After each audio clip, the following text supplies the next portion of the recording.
Vanille.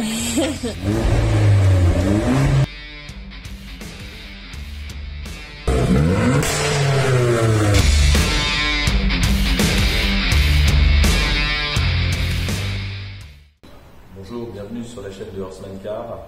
Aujourd'hui, on va s'attaquer à un nouveau projet, un petit projet très très léger. Il se trouve derrière moi sous bâche. Évidemment, vous constatez que ce n'est pas une voiture, du moins une voiture à taille humaine.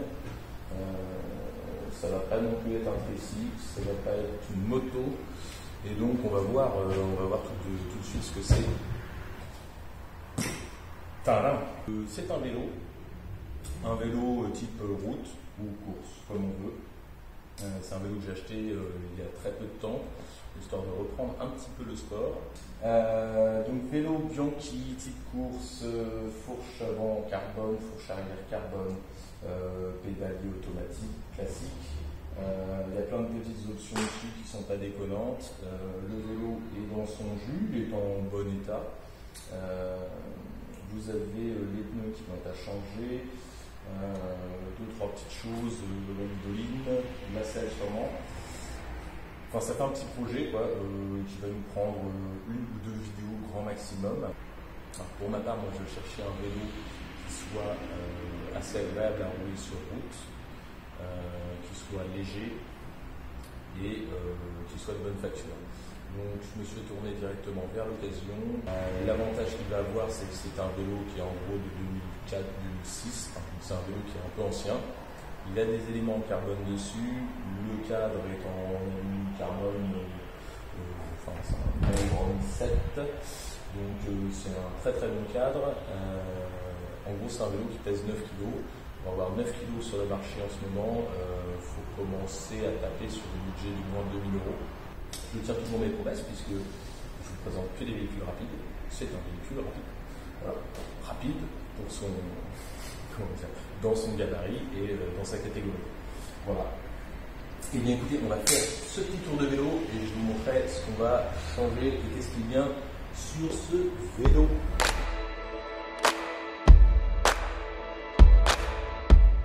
Allez hop, c'est parti. Donc maintenant, changement des pneus. La première étape, j'enlève mon siège, je retourne mon vélo. Moi, j'en ai rien à foutre. C'est aussi pour ça que je n'achète pas des vélos neufs. C'est que je peux faire ce que je veux avec. On va commencer donc par la roue avant. Vous avez d'un côté une petite manette. Donc vous avez une petite manette de ce côté-ci. Donc vous ouvrez la manette. Tac, la manette est ouverte et hop, vous allez pouvoir en fait dévisser. Voilà, hop, retirer. On fait bien attention à enlever donc le petit ressort. Vous enlevez cette partie-ci, on va la poser là. Voilà. Donc enlever. Alors ici, on est sur une fourche carbone. Alors je sais pas forcément si. Enfin, vous voyez, la roue ne peut pas directement s'enlever. Je pense que ça vient de l'usure aussi globale. En gros, il faut presser un petit peu la fourche. Voilà, et vous sortez la roue comme ceci. Donc vous avez la roue dans la main, on la pose par terre sans la binguer, parce que bon, c'est quand même de l'alu, il faudrait pas faire le con. Vous avez votre valve, donc là on est sur une valve, alors je sais plus comment ils appellent ça. Bref, c'est les valves classiques de vélo de course. Vous dégonflez votre pneu, donc vous dévissez la valve, vous dégonflez votre pneu, ça va très vite. Il faut savoir que ces pneus-là, donc vous avez un pneu, une chambre à air dedans. Ensuite, pour sortir le pneu, hop, donc vous avez donc hop votre petit clip qui est de ce sens-là. L'idée, ça va être d'aller chercher donc le flanc du pneu avec la petite partie là et de prendre appui sur la jante avec l'autre partie. Donc vous le mettez comme ceci. Hop. Vous regardez où est la valve. Là on a la valve qui est relativement en face à peu près. Hein. Donc vous mettez hop, votre machin comme ceci. Et vous allez chercher votre pneu. Hop, je fais comme ceci. Je fais comme ceci. Et puis, en fait vous avez ça qui vous sert à clipper sur le... C'est vrai que moi j'utilise pas ça comme ça parce que je m'en fous. Mais voilà, on va le faire comme il le préconise. Vous avez ça qui vous sert à bloquer comme ça. Voilà, donc là c'est bloqué, je tiens tout avec mes jambes. Quelle dextérité. Ensuite, vous allez en prendre un deuxième. Vous faites la même chose de ce côté-là.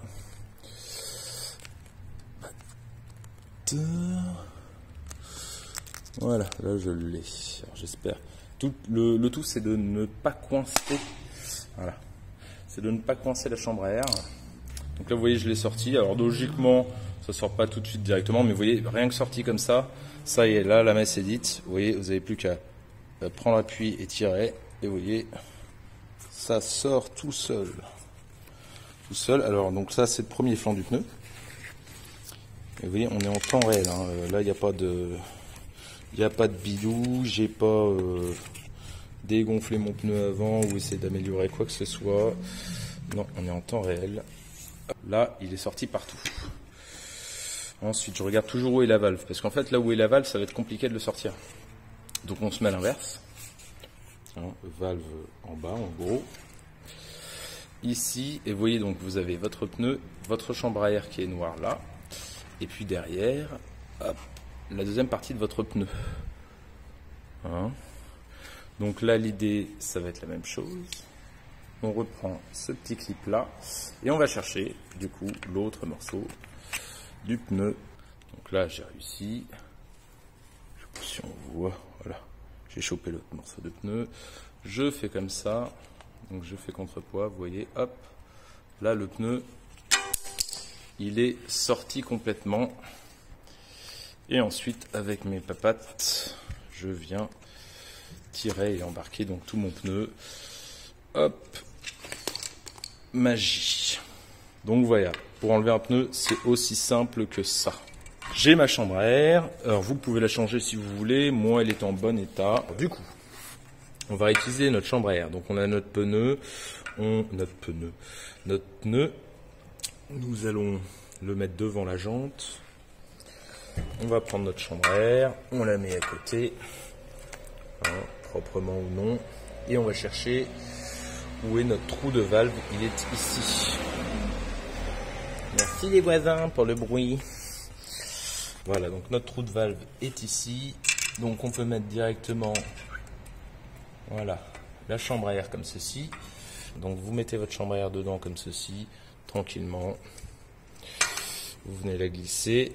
Et insérez juste un côté du flanc, le flanc derrière de votre pneu, vous l'insérez dans la jante. Je reprends ma chambre à air en machin, voilà, voilà. Là on glisse juste le premier flanc du pneu. Alors vous allez me dire, ouais, il va falloir que tu prennes tes petits clips jaunes pour clipser le pneu. Franchement, non. Alors, vous seriez sur du boyau, et je vous dirais là, on rigolerait moins. Ensuite, côté valve, ce que je vous conseille, hein, vous remboîtez côté valve. Ça, vous êtes tranquille, la valve est protégée. Alors vous remboîtez, vous faites attention parce que vous voyez, le chambre à air elle est là, donc elle veut se pincer. Hop, donc vous essayez de ne pas pincer la chambre à air, vérifiez qu'elle ne se pince pas, et donc vous commencez à remboîter tranquillement votre pneu tout autour. Donc voilà, donc là on en est là. On a fait attention du coup à ce que la chambre à air soit bien à l'intérieur. Donc là notre chambre à air elle est en dessous. On essaie de faire attention avec les mains. On regarde bien si voilà elle est passée du bon côté de la force. Là elle a l'air plutôt pas mal. Et ensuite vous prenez donc votre petit clip. Donc le sens crochet. En fait là vous l'inversez. C'est-à-dire qu'avant vous veniez chercher le pneu comme ça avec la croche. Et là, en fait, vous allez prendre appui sur la jante avec ça et c'est ça qui rabat le pneu. Donc, vous la mettez là, tranquillement, c'est sur le bord, vous poussez et ça part. Ensuite, on n'a pas avancé parce qu'évidemment, ça bloque. Pareil ici. Donc, on essaie de se mettre là. On essaie de le prendre le plus au milieu, c'est toujours mieux. Voilà, hop. Là, c'est bien taqué. Tac, vous voyez, là, ça se fait à la main. Voilà, donc là, notre pneu est enquillé dedans. On vérifie, on fait un petit tour. Est-ce que la chambre à air sort quelque part? Globalement, non. On a notre petite valve juste ici, donc on a monté notre pneu. Vous achetez une pompe, vous avez différentes sortes de pompes. Pour des valves comme ça, ou pour les valves classiques comme sur les pneus de bagnole. Là ici j'ai acheté une pompe où on peut inverser en fait le filetage à l'intérieur pour pouvoir faire ça. Donc là je l'ai inversé, donc je peux gonfler comme ceci. Et maintenant en fait vous n'avez plus qu'à gonfler votre roue. Alors il faut savoir un truc, c'est que on est sur du pneu type boyau, enfin type boyau, les pneus fins quoi. Donc vous avez un gonflage qui est quand même assez conséquent. On n'est pas comme sur des voitures, vous ne gonflez pas 2 bar 4, hein. Minimum 6 bars, maxi 8 bars. Donc en gros là vous gonflez à 7 bars. Autant vous dire que je suis pas arrivé quoi. Les flancs doivent être très fermes. Et là on n'est pas trop mal. Et encore franchement le mieux c'est quand même d'avoir une pompe normale. Premier pneu fait. On remet ça directement là. Vous engagez, vous faites attention, il y a le frein. Hein. Donc vous engagez ça tranquillement. Voilà, moi il faut juste que j'écarte un petit peu. Voilà. Et puis mon frein qui m'emmerde. Mais c'est pas grave. Hop. Voilà, pneu rouge. Bon. Est-ce que c'est moche? Est-ce que c'est beau? Alors je sais pas si c'est moche, mais en tout cas, l'avantage c'est que j'ai des pneus propres. Parce que vous voyez, celui de l'avant ça allait. Bah alors celui de l'arrière, il va faire le zoom. Vous voyez, quand on dit à la corde, bah là il est à la corde, ouais. À 6 bars, le pneu qui fait un trou, je peux vous dire que l'air il se barre direct. Hein. C'est non négociable. Voilà. Donc je vais remettre mon petit axe. Il n'y a pas vraiment de sens pour les axes. En fait, vous pouvez le mettre de ce côté-là. Tout à l'heure, j'ai fait à l'inverse. Mais je vais remettre de ce côté-là parce que le Shimano Close, vous voyez, il est dans ce sens-là, donc ce sera plus joli. Et mon petit ressort, je le mets là. Hop, et je peux revisser tranquillement mon axe, si j'y arrive. Voilà, donc je peux revisser tranquillement mon axe. Donc je le resserre encore un petit peu. Il faut que ça serre, mais pas, voilà, hein, faut pas que vous fassiez mal non plus à serrer. Mais il faut que ce soit un peu puissant. Là, c'est trop puissant. Ça, c'est un peu le truc relou. Voilà. Tac. On va faire celui à l'arrière. Alors, je vais pas refaire la démarche, mais par contre, je vous montre juste, parce que sinon, ça va vous gaver. Mais je vous montre juste. En fait, à l'arrière, c'est pareil. Donc, on a notre axe que vous retrouvez de l'autre côté juste là, qu'on va dévisser. Donc là on peut aussi le dévisser complètement en faisant tomber les vis bien sûr. On va poser ça juste là. J'enlève mon axe. Vous pouvez l'enlever à la main, il n'y a pas de souci. Faites bien attention à vos petits ressorts qui sont là et là. Donc les ressorts, hein, quand vous les remettez, c'est le petit vers l'axe et le gros vers le goujon. Et ici en fait la particularité ça va être le dérailleur. Parce qu'évidemment, quand vous le prenez, vous voyez, hop, et en fait, vous soulevez. Et vous voyez que, hop, ça vient. Vous n'êtes pas obligé de vous faire chier, hein, franchement, c'est juste une chaîne. Alors, vous en mettez un peu sur les doigts, vous enlevez la chaîne, et vous retirez comme ceci. Voilà, donc vous avez ça là, et quand vous reviendrez remettre votre roue, votre dérailleur, enfin votre pignon arrière, là, mouvant, viendra se caler là. Donc en fait vous le mettrez là et après vous ferez une torsion comme ça pour libérer un petit peu la chaîne. Et voilà, et ce sera bon. Voilou. Tout ça c'est bien graissé comme vous avez pu le voir. Je ferai ensuite un petit nettoyage, hein, vous inquiétez pas. Mais vous voyez la particularité de ces jantes, ça va être les bâtons, enfin les rayons, qui ne sont pas ronds, qui sont effilés pour aller trancher l'air, d'où le Axiom Race.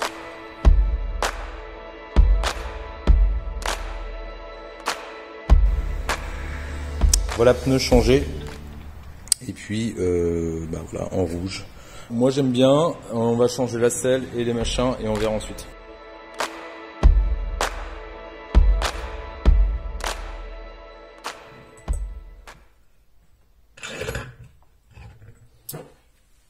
T de selle est tenu. Lapidaire, lunettes, et puis on va trancher ça à la bien. Alors, je vais enlever, ouais. Allez.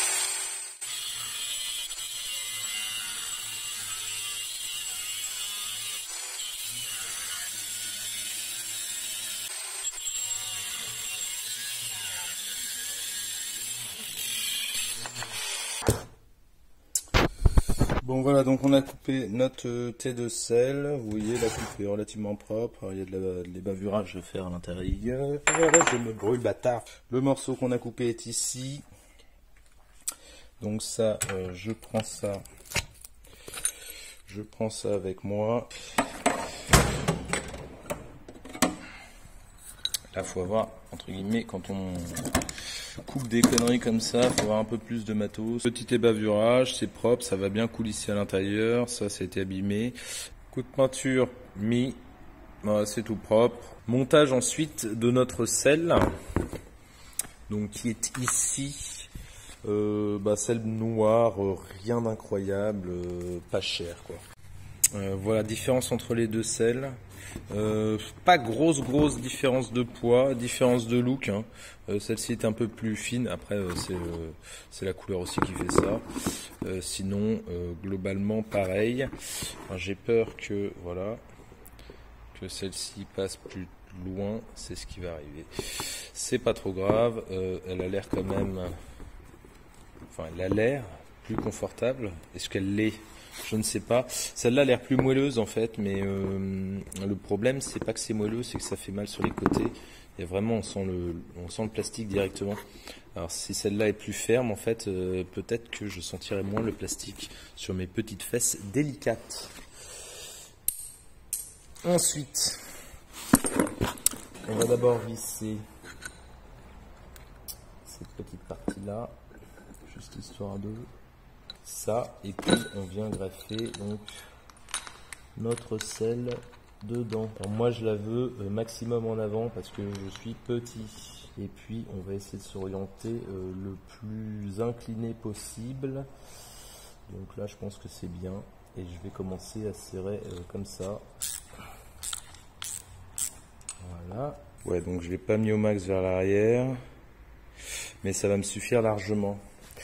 Alors je pense que je vais déjà rayer ma peinture. Hop, on essaie d'insérer ceci, voilà, hop. Et là, l'avantage, c'est que moi, je vais être quand même plus bas. Voilà. Donc là, j'ai quand même gagné, c'est con, hein, mais j'ai gagné quelques centimètres. Voilà, donc celle noire, je sais pas ce que vous en pensez, mais moi, j'ai tendance à préférer. C'est plus esthétique. Voilà, là, elle est en place. Elle est droite. Je vais refermer mon clapet ici.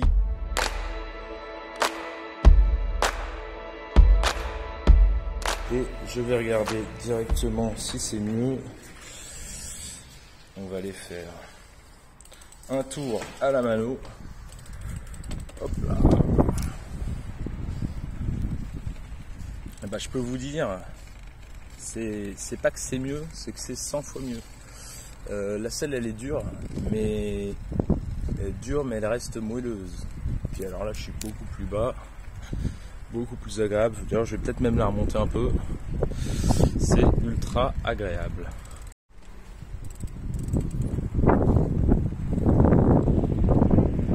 Voilà, on n'est pas bien là.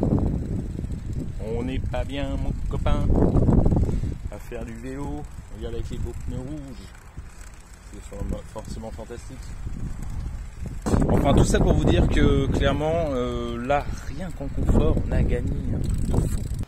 Prochaine vidéo, du coup on regardera un petit peu le changement des guidolines, peut-être poser un compteur de vitesse et évidemment faire un essai du coup sur route avec le compteur et voir si on arrive à atteindre les 50 km/h.